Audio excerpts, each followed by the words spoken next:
Assalamualaikum warahmatullahi wabarakatuh. Bismillah walhamdulillah, salatu wassalamu ala rasulillah, amma ba'du. Yang mulia para ulama, para kiai, para asatiz dan asatizah, wabil khusus guru kita Ustadz Zaki. Yang saya hormati DKM Masjid Al-Muhajirin, Komplek Kodam Jatiwaringin, Jakarta Timur. Bapak Ibu, saudara-saudara kaum muslimin yang saya cintai. Nyambung apa yang tadi disampaikan oleh Ustadz Zaki, semua kita pasti pernah mengalami hati yang terluka dikarenakan sebab orang terhadap diri kita.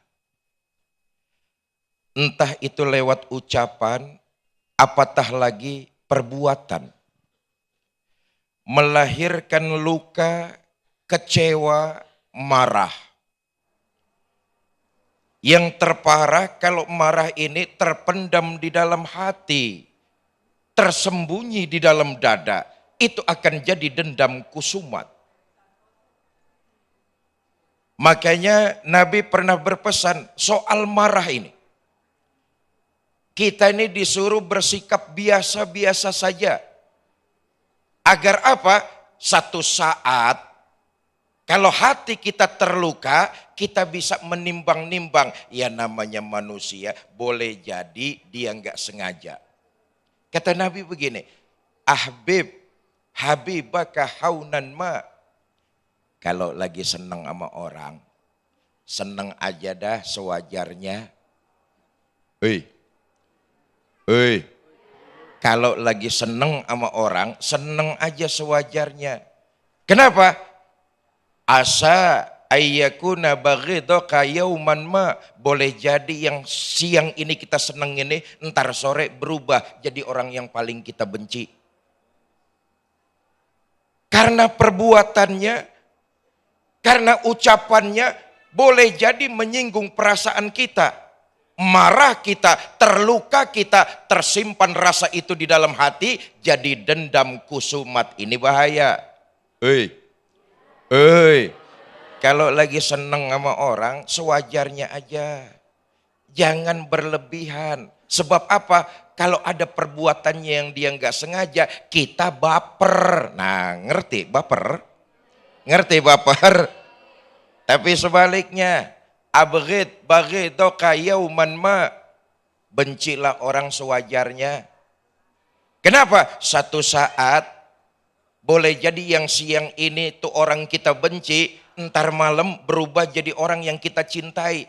Kita benci benar sama tuh orang. Ustaz Jaki udah bilang tuh, gua gedek banget sama tetangga yang itu tuh. Ini bulan Rajab nih, habis nonton TV One dipraktekin. Datang ke rumah kita bawa jeruk seplastik. Seneng apa enggak? Seneng apa enggak? Kalau benci, benci sewajarnya. Jangan tersimpan di dalam hati. Nah, sekarang kita lihat. Bapak Ibu saudara-saudara para pemirsa. Dendam itu dari sebuah luka, kecewa, memunculkan api amarah. Tersimpan di dalam hati. Dendam adalah sebuah keinginan yang kuat untuk membalas orang yang menzolimi kita. Walaupun waktunya sudah berlalu lama. Waktunya sudah berlalu lama. Tapi marah dan kecewa bergumpal di dalam dada. Itu yang jadi dendam kusumat tuh. Waktunya boleh jadi setahun lalu. Waktunya boleh jadi 10 tahun lalu. Pokoknya gue benci banget sama si Ano dah. Kalau bisa anak cucu keturunan jangan berteman sama tuh orang. Waktunya boleh jadi sudah lama berlalu, tapi memberikan tempat untuk bersemayam. Marah, kecewa, dan ujung-ujungnya adalah perasaan dendam. Bapak Ibu, saudara-saudara kaum muslimin yang saya cintai. Nah, Quran menuntun kita umat Islam Wa jazaa'un sayyi'atin sayyi'atum misluha. Balasan yang setimpal adalah balasan kejahatan yang sama. Orang berbuat jahat sama kita, kita balas dengan kejahatan yang sama, dengan perbuatan yang sama. Itu setimpal tuh. Hei. Lagi bengong di tangga masjid. Digampar orang. Gelepok aja dah. Sebelah kanan merah. Gampar lagi pipi sebelah kanan. Itu setimpal. Jangan kurang, jangan lebih. Siapa yang bisa naker begitu? Enggak kurang, enggak lebih. Itu setimpal tuh. Enggak ada yang bisa naker. Betul apa tidak? Kalau kelebihan, dosa kita. Tapi Quran kemudian memberikan tuntunan. Jadilah kalian yang manusia-manusia yang baik. Bagaimana caranya? Maafkan kesalahan orang. Saudara, memaafkan bukan untuk orang tersebut. Tapi kembali buat diri kita sendiri manfaatnya. Memaafkan orang lain, sekali lagi saya garis bawahi. Memaafkan kesalahan orang lain, bukan keuntungannya buat orang tersebut, enggak ada. Tapi keuntungannya kembali buat diri kita. Lihat ini. Tadi di awal sudah disampaikan. Dengan memaafkan lahir rasa ketenangan. Betul apa tidak? Kalau ketenangan sudah hadir, kebahagiaan akan bisa kita rasakan. Nih maaf nih ya, maaf. Selama ini kita kurang merasakan kebahagiaan karena hati kita enggak tenang.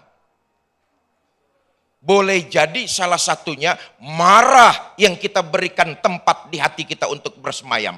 Marah kepada orang, marah kepada tetangga, marah kepada keluarga.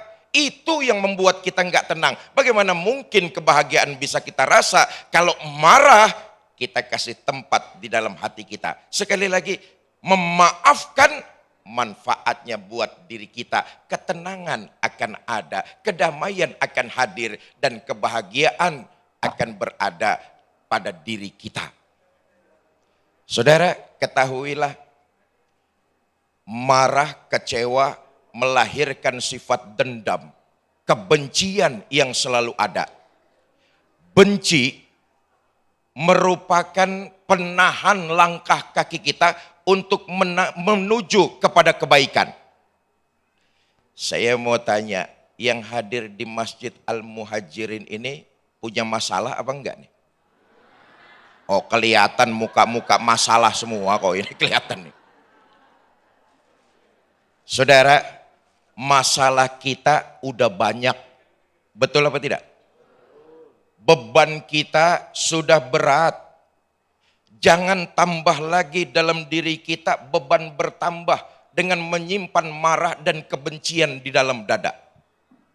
Orang yang punya sifat pendendam, benci, maka akan memberatkan kehidupan dirinya sendiri, bukan orang lain. Contoh nih gampang. Saudara tinggal di komplek. Kebetulan clash dengan tetangga saudara yang ada di depan gang. Waktu Anda mau keluar, ngelewatin rumah tetangga tersebut. Pasti saya yakin saudara jalannya muter lewat belakang. Betul apa enggak? Betul apa enggak? Menyusahkan diri kita. Hidup ini udah banyak masalah. Hidup ini udah banyak beban. Kita berhak untuk mengecap kebahagiaan dengan ketenangan hati. Sedikit demi sedikit singkirkan kecewa, singkirkan amarah, singkirkan dendam yang bersemayam di dalam hati kita. Wallahu a'lam bishawab. Masya Allah, tabarakallah, terima kasih Ustadz Fikri Haikal. Rasanya memang di dalam diri, sudahlah kita tidak tenang dalam hidup, rasanya capek sekali ketika kita masih menyimpan dendam di dalam diri. Seperti mana disampaikan oleh guru kita, Kiai Haji Fikri Haikal. Namun rasanya saya yakin, banyak pertanyaan di antara jamaah, rasanya sulit Ustadz untuk memaafkan terhadap orang yang sudah menyakiti saya. Nah nanti kita akan bahas di segmen tanya jawab dan saya yakin ini para jemaah juga punya rasa yang sama ketika memaafkan kepada orang yang sudah melukai saya, melukai kita semuanya rasanya sulit sekali. Namun di segmen ini, di dalam kajian ini kita akan membahas bersama-sama bagaimana menghilangkan dendam di dalam diri. Nah sebelumnya pemirsa, sebelum kita bahas dalam segmen tanya jawab, kita akan terlebih dahulu untuk berbagi berkah bersama Luwak White Coffee yang sudah ada Ustadz Zaki Mirza. Inilah Luwak White Coffee berbagi berkah. Silakan Ustadz Zaki.